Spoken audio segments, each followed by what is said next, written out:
Agora, há uma promessa final, que ela conclui toda a nossa biografia: e habitarei na casa do Senhor para todo sempre. A vida nos conduz inexoravelmente à morte. Não existe coisa mais democrática na vida do que morte. É para o povão, é para o ricão, é para o pobre, para o favelado, é para a classe média baixa, classe média alta, né? É para o negro, é para o branco, acontece com crianças, com idosos. É democrática demais. Inexoravelmente nós estamos morrendo dia a dia.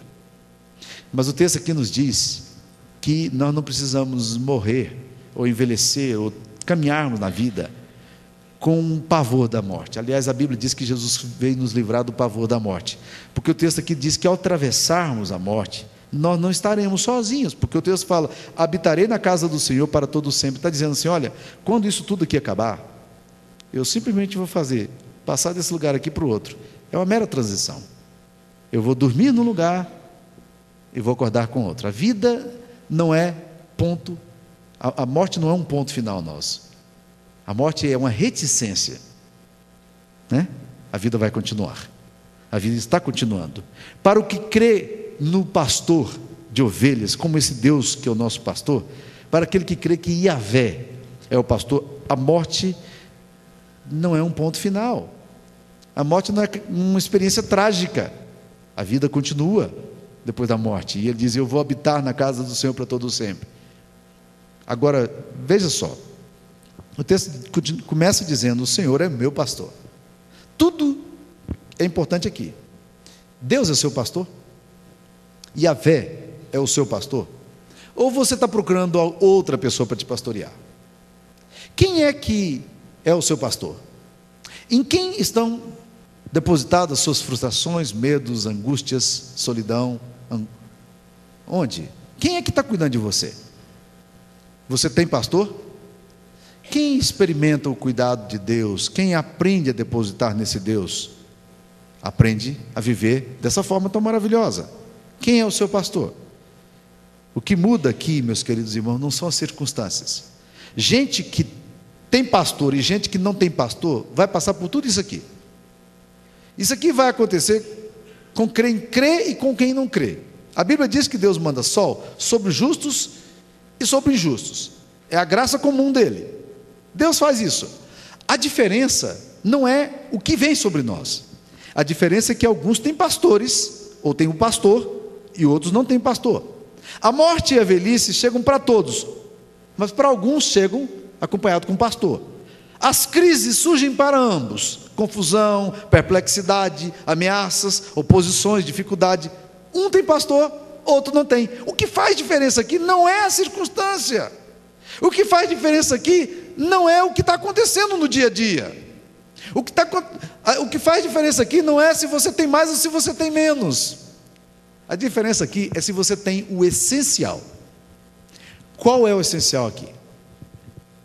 O Senhor é o meu pastor. Isso é pessoal para você? Ou essa experiência aqui é para os outros? Você fala que o Senhor é pastor de quem? É seu? O salmista se apropria disso e diz: é meu. Eu sei que ele pode ser de muitos, e ele é de muitos, mas eu sei e estou impressionado com isso. Ele é meu.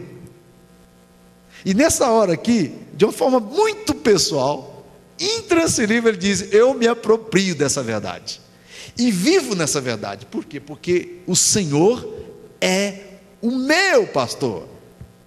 Então, com orgulho, com alegria, com graça, saia daqui hoje pensando o seguinte: Deus é o meu pastor, nada vai me faltar. Ainda que eu ande pelo vale da sombra da morte, ainda que os meus adversários se levantem, ainda que eu envelheça e eu torço por isso, ainda que a morte chegue, ainda assim, eu sei, Ele é o meu pastor, e eu estou muito feliz sabendo que Ele é o meu pastor. Amém? Vamos orar?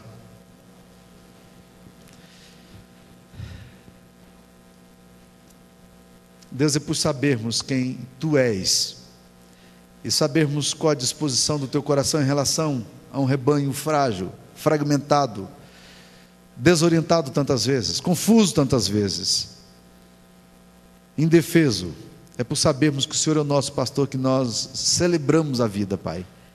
Ó Deus, estamos aqui hoje, diante de Ti, com o nosso coração absolutamente feliz por saber quem o Senhor é em relação a nós, por sabermos na mão de quem nós estamos, não da sorte, nem do fortuito, nem do acaso, nem das coincidências, mas nós estamos na mão de um pastor amoroso, que com a sua vara e com o seu cajado nos consolam. Ó Deus, ensina isso a cada um de nós, para que nós, nesta semana, experimentemos esta maravilhosa verdade que nos foi ensinada aqui nas Escrituras Sagradas, inspirada pelo Teu Espírito Santo. E agora, amados irmãos, que a bênção do Deus Pai, do Deus Filho e do Deus Espírito Santo esteja convosco. Que Deus sobre vós levante a luz do seu rosto e vos abençoe, hoje e sempre.